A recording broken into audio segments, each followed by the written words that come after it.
ವೀಕ್ಷಕರೇ, ಗೆದ್ರು ಸೋತ್ರ ದಳಪತಿ ವಿಜಯ್ 100ಕ್ಕೂ ಹೆಚ್ಚು seat ಗೆದ್ರು ವಿಜಯ್ಗೆ CM ಕುರ್ಚಿ ಯಾಕೆ ಸಿಗ್ತಿಲ್ಲ? ಮ್ಯಾಜಿಕ್ ನಂಬರ್ 118ರ ಕೊರತೆ ಇಟ್ಕೊಂಡು ಗವರ್ನರ್ ಮುಂದೆ ಹೋದ ದಳಪತಿಗೆ ಕಾದಿದೆಯಾ ಬಿಗ್ ಶಾಕ್. ವಿಜಯ್ ಅವರನ್ನ ಹೇಗಾದ್ರೂ ಸರಿ ಅಧಿಕಾರದಿಂದ ದೂರ ಇಡಬೇಕು ಅಂತ 60 ವರ್ಷಗಳ ಕಡುವೈರಿಗಳಾದ ಡಿಎಂಕೆ ಮತ್ತು ಎಐಡಿಎಂಕೆ ಈಗ ಕೈ ಜೋಡಿಸ್ತಿದ್ದಾವ.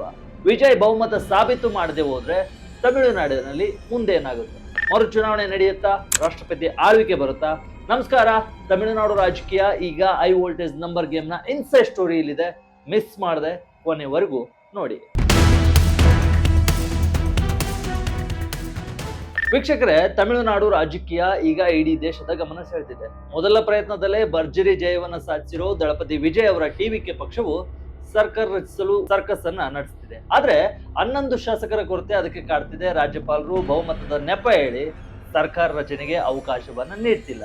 ಇದು ಈಗ ಭಾರಿ ಸುದ್ದಿ ಆಗ್ತಿದ್ದು, ಮೋದಿ ಸರ್ಕಾರ ವಿಜಯ್ ಅವರನ್ನ ಆಟ ಆಡಿಸ್ತಿದೆ ಎಂಬ ಆರೋಪವನ್ನ ಎನ್ಡಿಎ ಪಕ್ಷಗಳು ಮಾಡ್ತಿವೆ.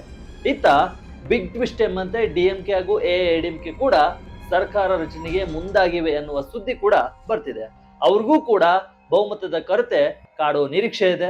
ಇದು ಈಗ ತಮಿಳುನಾಡು ರಾಜಕೀಯವನ್ನ ಎಲ್ಲರೂ ಕುತೂಹಲದಿಂದ ನೋಡೋ ರೀತಿ ಆಗಿದೆ. ಹಾಗಾದ್ರೆ ಈಗ ಮುಂದೇನು?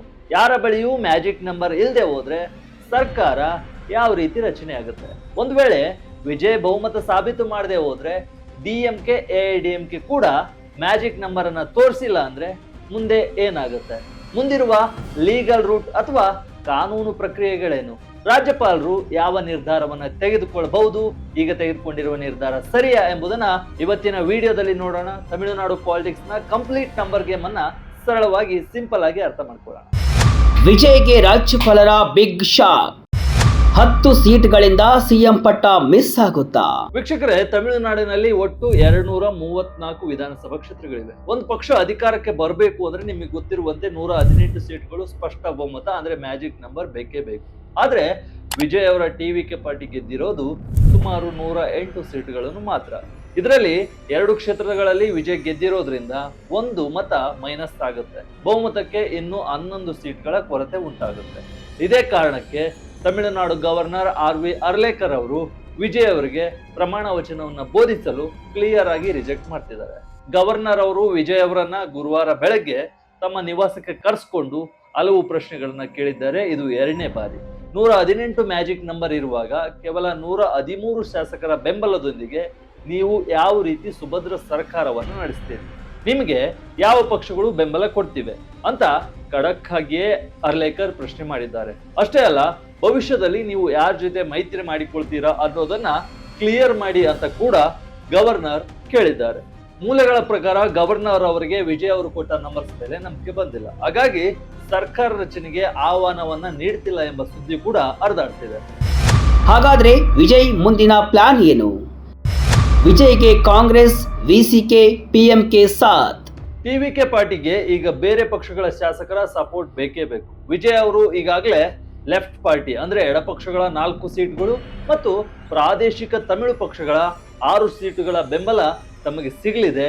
ಆ ಮೂಲಕ ನಾವು ಮ್ಯಾಜಿಕ್ ನಂಬರ್ ಅನ್ನ ಕ್ರಾಸ್ ಮಾಡ್ತೀವಿ ಅಂತ ಹೇಳಿದ್ರು.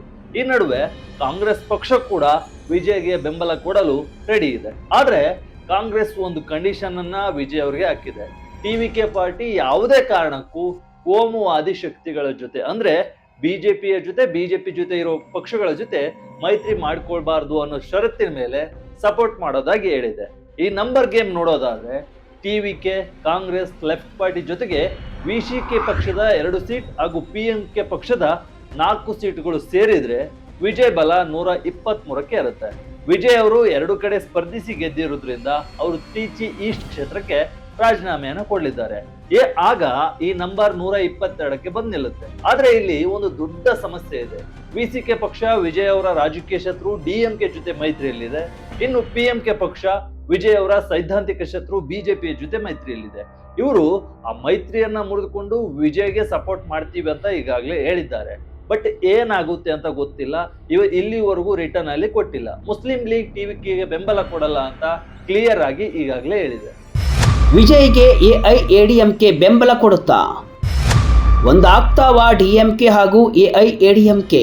ಇನ್ನೊಂದು ಇಂಟ್ರೆಸ್ಟಿಂಗ್ ವಿಚಾರ ಏನಂದ್ರೆ ಎಐಎಡಿಎಂಕೆ ಮೈತ್ರಿ. ತಮಿಳುನಾಡು ರಾಜಕಾರಣದಲ್ಲಿ ಕಳೆದ 62 ವರ್ಷಗಳಿಂದ ಪಾರುಪತ್ಯ ಮೆರೆದಿರುವ ಎರಡು ದ್ರಾವಿಡ ಪಕ್ಷಗಳೆಂದ್ರೆ ಡಿಎಂಕೆ ಮತ್ತು ಎಐಎಡಿಎಂಕೆ. ಚುನಾವಣಾ ಪ್ರಚಾರದ ವೇಳೆ ವಿಜಯ್ ಅವರು ಡಿಎಂಕೆ ಮತ್ತು ಬಿಜೆಪಿ ವಿರುದ್ಧ ಸಿಕ್ಕಾಪಟ್ಟೆ ವಾಗ್ದಾಳಿಯನ್ನ ನಡೆಸಿದ್ರು.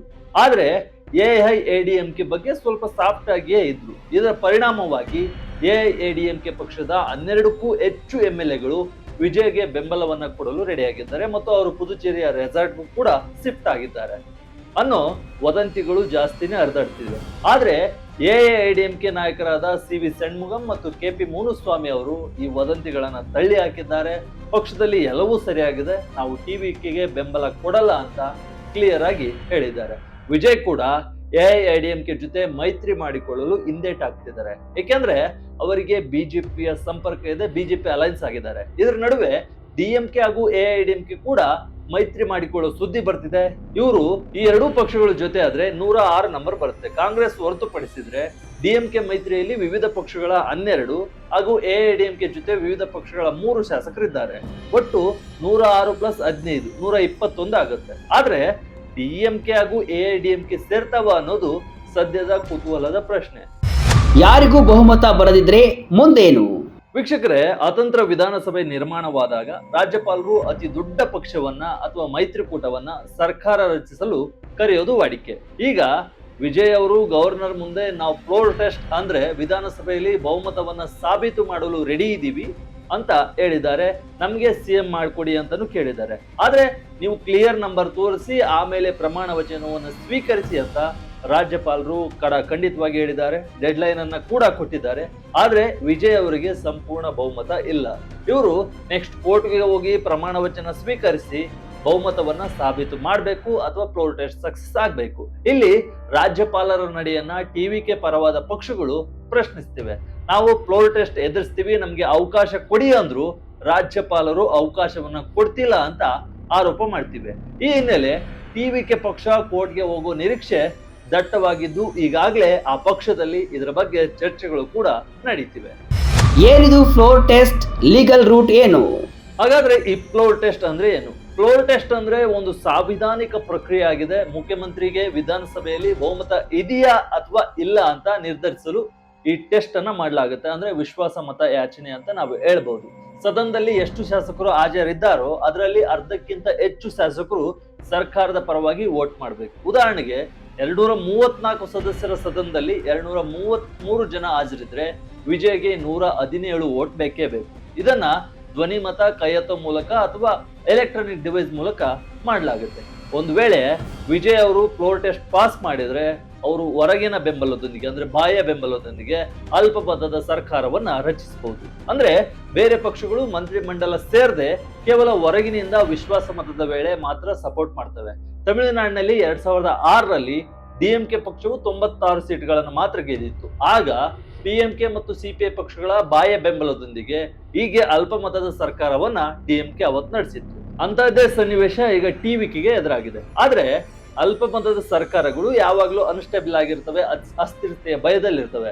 ಬಿಲ್ಗಳನ್ನ ಪಾಸ್ ಮಾಡುವಾಗಲೆಲ್ಲ ಬೇರೆಯವರ ಮುಖವನ್ನ ಅವು ನೋಡ್ಬೇಕಾಗುತ್ತೆ. ರಾಷ್ಟ್ರಪತಿ ಆಳ್ವಿಕೆ ಜಾರಿಯಾಗುತ್ತಾ? ತಮಿಳುನಾಡಲ್ಲಿ ಮರುಚುನಾವಣೆ ನಡೆಯುತ್ತಾ? ಇನ್ನೊಂದು ಮುಖ್ಯವಾದ ಅಂಶಕ್ಕೆ ಬರೋಣ. ಇದು ಅತ್ಯಂತ ಇಂಪಾರ್ಟೆಂಟ್ ಪಾಯಿಂಟ್ ಅಂತ ಹೇಳ್ಬೋದು. ಒಂದು ವೇಳೆ ವಿಜಯ್ ಅವರು ಬಹುಮತವನ್ನ ಸಾಬೀತು ಪಡಿಸ್ತಿದ್ರೆ, ಮ್ಯಾಜಿಕ್ ನಂಬರ್ ಅನ್ನ ಸಾಬೀತು ಮಾಡ್ತಿದ್ರೆ, ರಾಜ್ಯಪಾಲರು ಎರಡನೇ ಅತಿ ದೊಡ್ಡ ಪಕ್ಷವಾದ ಡಿಎಂಕೆಗೆ ಸರ್ಕಾರ ರಚನೆಗೆ ಅವಕಾಶ ನೀಡ್ತಾರೆ. ಅವರು ಕೂಡ ಸರ್ಕಾರ ರಚಿಸ್ತಿದ್ರೆ ಯಾವುದೇ ಪಕ್ಷ ಸರ್ಕಾರ ರಚಿಸಬಹುದು ಅಂತ ಅವ್ರು ಹೇಳ್ಬೋದು. ಆದ್ರೆ ಅದು ಕೂಡ ಆಗ್ಲಿಲ್ಲ. ಬೇರೆ ಯಾವುದೇ ಪಕ್ಷ ಸರ್ಕಾರವನ್ನ ರಚನೆ ಮಾಡಲು ಮುಂದೆ ಬರ್ದೇ ಹೋದ್ರೆ ಮುಂದೆ ಒಂದು ಸಾಂವಿಧಾನಿಕ ಸ್ಟೆಪ್ ಅನ್ನ ರಾಜ್ಯಪಾಲರು ತೆಗೆದುಕೊಳ್ತಾರೆ. ಆಗ ಅವ್ರು ಏನ್ ನಿರ್ಧಾರ ತೆಗೆದುಕೊಳ್ಬಹುದು ಅಂತ ನೀವು ಕೇಳ್ಬಹುದು. ಇಂತಹ ವರ್ಸ್ಟ್ ಕೇಸ್ ಸಿನಾರಿಯೋದಲ್ಲಿ ರಾಜ್ಯಪಾಲರು ಹೊಸದಾಗಿ ಚುನಾಯಿತವಾದ ವಿಧಾನಸಭೆಯನ್ನ ಅಮಾನತು ಮಾಡಬಹುದು ಮತ್ತು ರಾಷ್ಟ್ರಪತಿ ಆಳ್ವಿಕೆಗೆ ಶಿಫಾರಸನ್ನ ಮಾಡಬಹುದು. ಹಾಗಾದ್ರೆ ಏನಿದು ರಾಷ್ಟ್ರಪತಿ ಆಳ್ವಿಕೆ ಅಂತ ನೀವು ಕೇಳ್ಬಹುದು. ಸಂವಿಧಾನದ ಆರ್ಟಿಕಲ್ 356 ಅಡಿಯಲ್ಲಿ ರಾಜ್ಯದಲ್ಲಿ ಸಾಂವಿಧಾನಿಕ ಯಂತ್ರ ಕುಸಿದು ಬಿದ್ದಾಗ ಅಂದ್ರೆ ಸರ್ಕಾರ ರಚನೆ ಆಗದಿದ್ದಾಗ ಕೇಂದ್ರ ಸರ್ಕಾರವು ರಾಜ್ಯದ ಆಡಳಿತವನ್ನ ನೇರವಾಗಿ ತನ್ನ ಕೈಗೆ ತೆಗೆದುಕೊಳ್ಳುತ್ತೆ. ಅಸೆಂಬ್ಲಿಯನ್ನ ವಿಸರ್ಜನೆ ಮಾಡಲಾಗುತ್ತೆ ಮತ್ತು ರಾಜ್ಯಪಾಲರು ರಾಷ್ಟ್ರಪತಿಗಳ ಪರವಾಗಿ ಅಲ್ಲಿ ಆಡಳಿತವನ್ನ ನಡೆಸ್ತಾರೆ. ರಾಷ್ಟ್ರಪತಿ ಆಡಳಿತ ಗರಿಷ್ಠ ಎಷ್ಟು ದಿನ ಇರಬಹುದು ಅಂತ ನೀವು ಕೇಳಿದ್ರೆ, ಆರಂಭದಲ್ಲಿ ಇದು 6 ತಿಂಗಳ ಕಾಲ ಇರುತ್ತೆ. ನಂತರ ಸಂಸತ್ತಿನ ಅನುಮೋದನೆಯನ್ನ ಪಡೆದು ಪ್ರತಿ 6 ತಿಂಗಳಿಗೊಮ್ಮೆ ಇದನ್ನ ವಿಸ್ತರಣೆ ಮಾಡಬಹುದು. ಗರಿಷ್ಠ ಅಂದ್ರೆ 3 ವರ್ಷಗಳ ಕಾಲ ರಾಷ್ಟ್ರಪತಿ ಆಳ್ವಿಕೆ ಇರಬಹುದು. ತಮಿಳುನಾಡಿನಲ್ಲಿ ಈ ಹಿಂದೆ 1976ರಲ್ಲಿ ಡಿಎಂಕೆ ಸರ್ಕಾರ ವಜಾಗೊಂಡಾಗ ಕೊನೆಯ ಬಾರಿ ರಾಷ್ಟ್ರಪತಿ ಆಳ್ವಿಕೆ ಜಾರಿಯಾಗಿತ್ತು.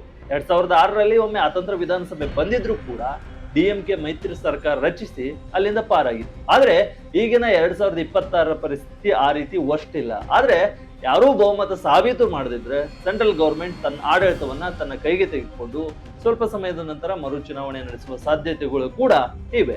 ಒಟ್ನಲ್ಲಿ ದಳಪತಿ ವಿಜಯ್ ಅವರು ರಾಜಕೀಯದಲ್ಲಿ ಭರ್ಜರಿ ಎಂಟ್ರಿ ಕೊಟ್ಟಿದ್ದಾರೆ. ಆದ್ರೆ ಪಾಲಿಟಿಕ್ಸ್ ನ ರೂಲ್ಸ್ ಆಫ್ ದಿ ಗೇಮ್ ಅವರಿಗೆ ಈಗಷ್ಟೇ ಅರ್ಥವಾಗ್ತಿದೆ ಅಂತ ಹೇಳ್ಬೋದು. 118ರ ಮ್ಯಾಜಿಕ್ ನಂಬರ್ ತಲುಪಲು ಅವರು ಸಣ್ಣ ಪಕ್ಷಗಳ ಮನವೊಲಿಸ್ತಾರ, ಅಲ್ಪಮತದ ಸರ್ಕಾರ ರಚನೆ ಮಾಡಿ ಯಶಸ್ವಿ ಆಗ್ತಾರಾ, ಅಥವಾ ತಮಿಳುನಾಡು ರಾಷ್ಟ್ರಪತಿ ಆಳ್ವಿಕೆ ಕಂಡು ಮರು ಚುನಾವಣೆ ಕಡೆ ಹೆಜ್ಜೆ ಹಾಕುತ್ತಾ ಎಂಬುದನ್ನ ಕಾದ್ ನೋಡಬೇಕು.